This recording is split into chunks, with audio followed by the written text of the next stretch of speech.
Hello दोस्तों, आप सभी का स्वागत है हम तुम और कारवा के एक और नए ब्लॉग में। पिछले ब्लॉग में आपने देखा कि मैं स्टर्लिंग कासल और स्टर्लिंग डिस्टिलरी एक्सप्लोर करने के बाद ग्रेग्स में जाके एक क्विक स्नैक ले लिया। उसके बाद मैं निकल पड़ा चर्च ऑफ होली रूड की तरफ। रास्ते में मेरी नज़र एक छोटे से प्राइवेट यार्ड पर पड़ी। अंदर जाना पॉसिबल नहीं था, लेकिन बाहर से ही उसकी खूबसूरती देखकर मैं रुक गया। हर तरफ रंग बिरंगे फूल खिले हुए थे और पूरा गार्डन बहुत प्यार से मेंटेन किया गया था। थोड़ी देर उसकी खूबसूरती एंजॉय की और फिर चर्च की तरफ बढ़ गया।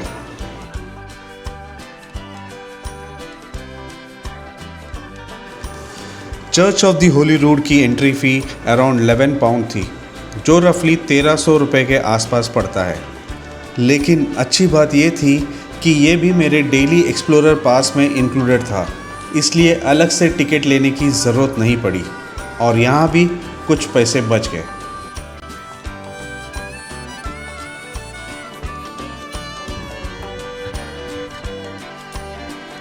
Hi there. I've got a pass.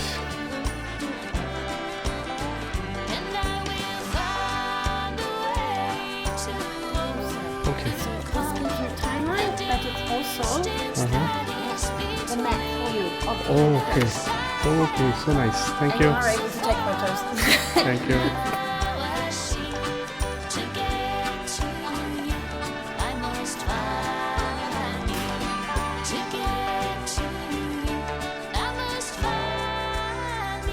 जैसे ही मैं चर्च के अंदर गया, सबसे पहले उसकी हिस्टोरिक आर्किटेक्चर ने अटेंशन खींच ली। ये स्कॉटलैंड के सबसे पुराने चर्चेस में से एक माना जाता है और इसकी हिस्ट्री 500 साल से भी ज़्यादा पुरानी है। सबसे इंटरेस्टिंग बात यह है कि यहीं स्कॉटिश किंग जेम्स 6 की कॉरोनेशन सेरेमनी हुई थी, जिस वजह से ये चर्च स्कॉटिश हिस्ट्री में एक ख़ास जगह रखता है। आज भी ये चर्च अपनी ओरिजिनल चार्म और हेरिटेज को संभाले हुए एक शांत और टाइमलेस एटमॉस्फेयर महसूस कराता है। चर्च के अंदर एक और इंटरेस्टिंग चीज़ थी, द मेरी बेल। ये हिस्टोरिक बेल स्कॉटलैंड की क्वीन मेरी से जुड़ी हुई मानी जाती है और चर्च की कई सदियों पुरानी हिस्ट्री का एक हिस्सा है। आज भी इसे यहाँ संभाल कर रखा गया है ताकि विजिटर्स इस हेरिटेज को काफ़ी करीब से देख सकें।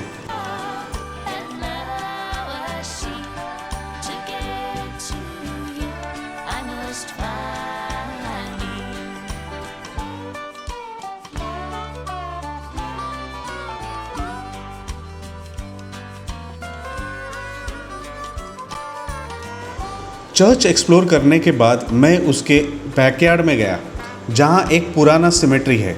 यहां कई सदियों पुरानी कब्रें हैं, जिनमें कुछ 1600 सदी की भी मानी जाती हैं। इतनी पुरानी हिस्ट्री के बावजूद पूरा सिमेट्री बहुत अच्छी तरह से मेंटेन किया गया है। जगह काफ़ी पीसफुल लग रही थी, तो मैंने यहाँ से कुछ ब्यूटीफुल ड्रोन शॉट्स भी लिए। ऊपर से चर्च, सिमेट्री और पूरा स्टर्लिंग का व्यू काफ़ी खूबसूरत लग रहा था।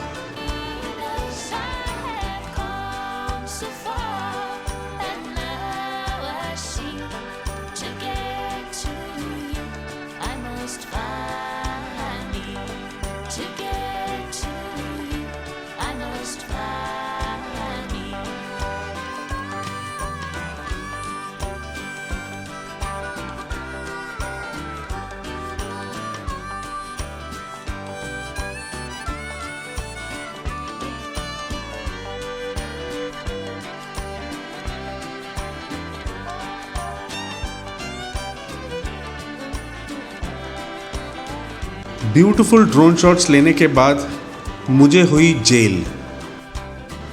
अरे टेंशन मत लो, मजाक कर रहा हूँ।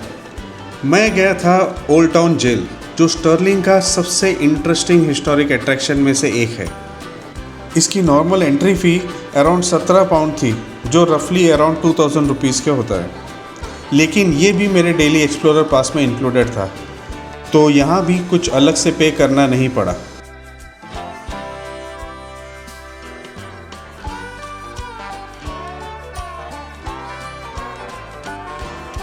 ये जेल 1847 में बनाई गई थी और उस वक्त स्कॉटलैंड की सबसे मॉडर्न प्रिजन्स में से एक मानी जाती थी। कैदियों को छोटी सेल्स में रखा जाता था, उनसे सख्त मेहनत करवाई जाती थी और जेल के रूल्स भी काफ़ी टफ थे। आज के हिसाब से देखें तो उन कंडीशंस में रहना बिल्कुल आसान नहीं था।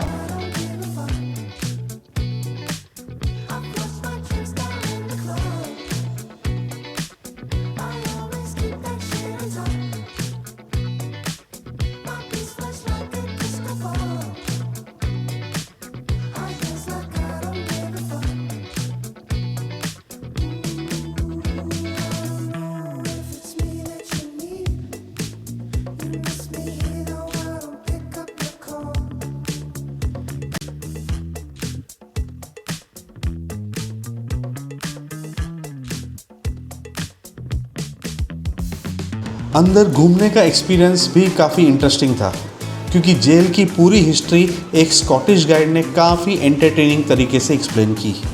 टूर के दौरान वो अलग अलग कैरेक्टर्स का रोल प्ले करते हुए जेल की कहानियाँ सुना रहे थे। उनके quick costume changes, dramatic expressions और स्टोरी टेलिंग स्टाइल की वजह से लग रहा था जैसे हम कोई लाइव थिएटर परफॉर्मेंस देख रहे हों।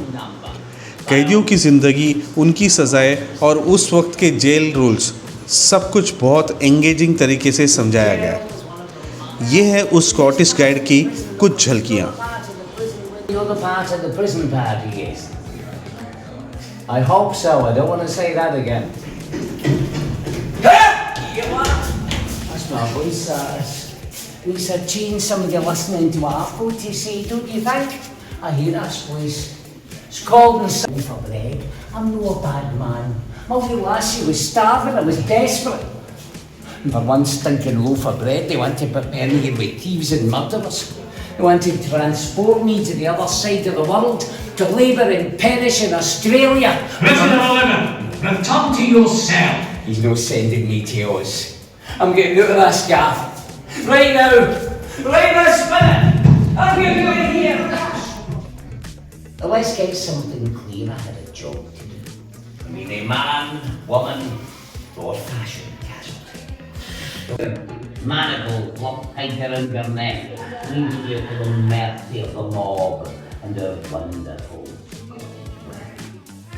And then...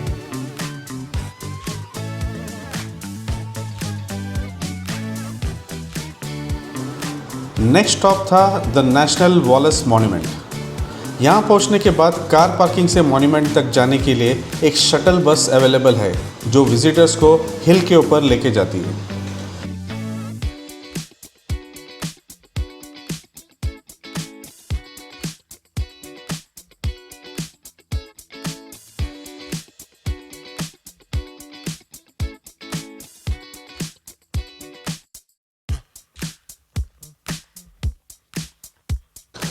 normal entry fee यहाँ 12 पाउंड थी, जो रफली 1400 रुपये के आसपास होता है।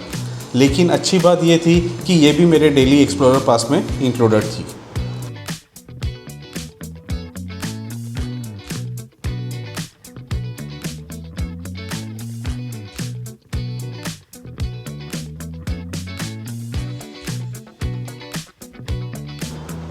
ये मॉन्यूमेंट स्कॉटलैंड के नेशनल हीरो विलियम वॉलेस की याद में बनाया गया था।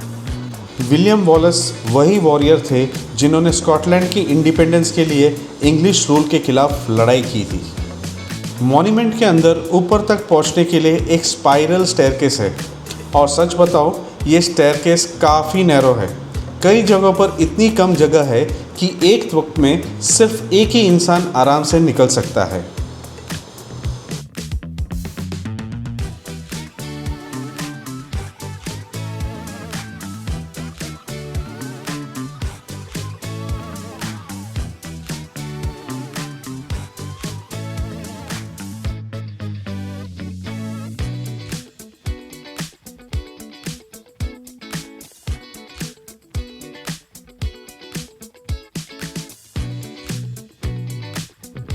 इस शोर का हाइट ऑलमोस्ट मेरे हाइट इतना।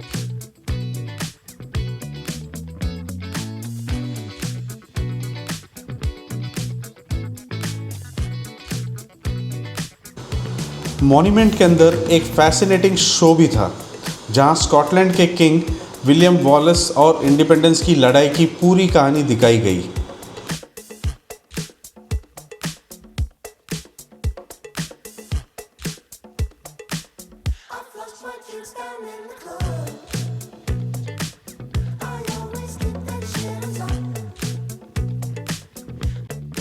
शो में बताया गया कि कैसे स्कॉटिश और इंग्लिश आर्मीज के बीच कई खूनी बैटल्स हुई थी। इनमें से सबसे स्ट्राइकिंग पार्ट था बैटल ऑफ स्टर्लिंग ब्रिज का जिक्र, जहां इतनी भयंकर लड़ाई हुई थी कि कहा जाता है कि नीचे बहने वाली रिवर फोर्थ का पानी लहू से लाल हो गया था। ये सुनकर ही उस बैटल की इंटेंसिटी का अंदाज़ा लग जाता है। विजुअल इफ़ेक्ट्स और स्टोरी टेलिंग की मदद से पूरा शो काफ़ी एंगेजिंग था और कुछ ही मिनट्स में स्कॉटलैंड की हिस्ट्री और विलियम वॉलेस की लेगेसी को समझना काफ़ी आसान हो गया।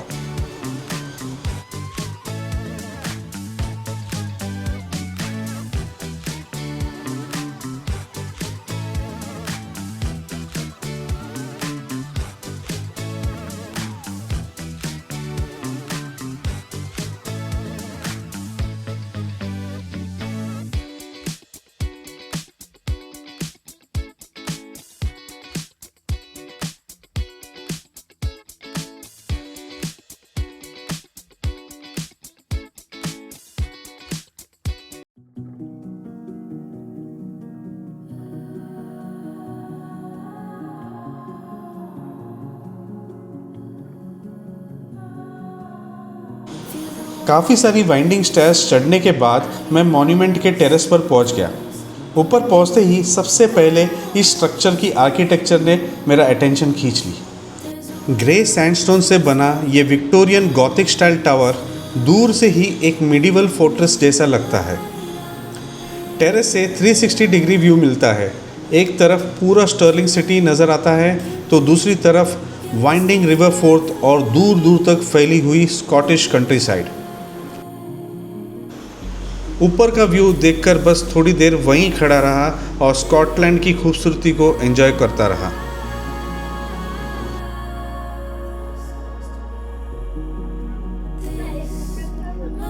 It's beautiful. Wow. Just look at this thing.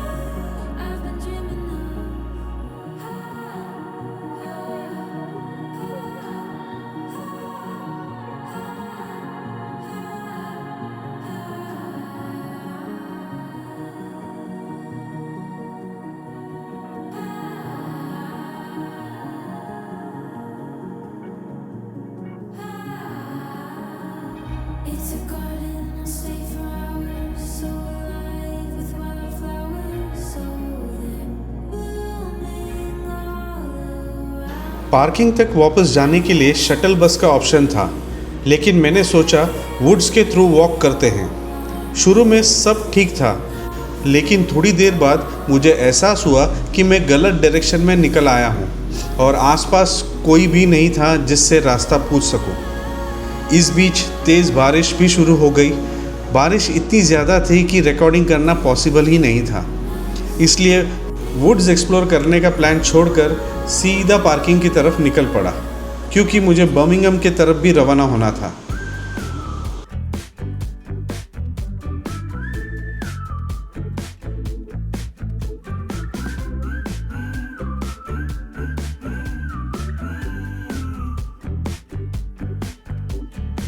Woke up to 17 new problems, blowing up my phone. Oh yeah, yeah, you know that if you let them, they'll try to break your soul.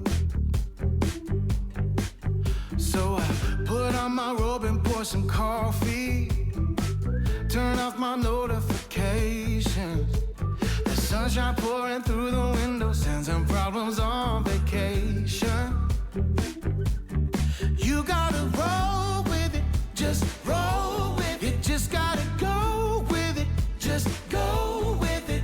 Whole life is gonna spin out of control. Just go with it, just go with it. You gotta roll with it, just roll with it.